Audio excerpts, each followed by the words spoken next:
এই বাচ্চাটি 5 বছর বয়স। ও অ্যালার্জিক ব্রঙ্কাইটিসে ভুগছিল গত 4 বছর ধরে। তো আমাদের এখানে হোমিওপ্যাথি চিকিৎসা করাতে এসেছিলেন বেশ কিছুদিন আগে।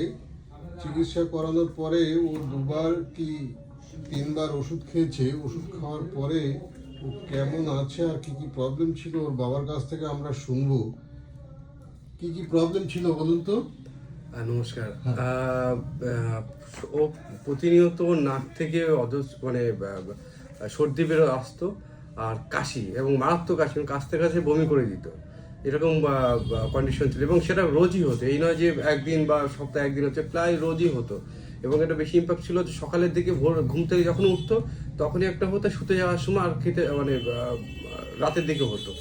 তো এটা নিয়ে সত্যি অনেক দিন ধরে আমরা অ্যালোপ্যাথি মেডিসিন অ্যাপ্লাই করছিলাম, কিন্তু সেই দিক থেকে কোনো ঠিক কিউরেবল হচ্ছিল না।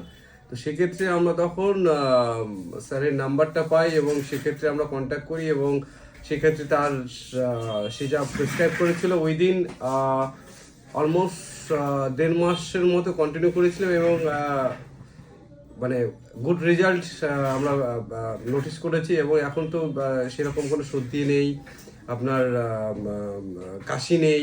ইনফ্যাক্ট আমি আমার সেম একটা বন্ধু আছে, তারও বাচ্চার একই প্রবলেম হয়েছিল, তাকেও আপনি স্যারের নাম্বার দিয়েছিলাম, সেও এসেছিল, তারই একই, মানে সে উইদিন মানে 3 উইকস মেডিসিন নেওয়ার সঙ্গে সঙ্গে তারও একদম সর্দি না, আমার কাশি একদম কমে গেছে। তো ইটস এ গুড রেজাল্ট আমরা পেয়েছি। তো অবভিয়াসলি হাইলি রিকমেন্ডেড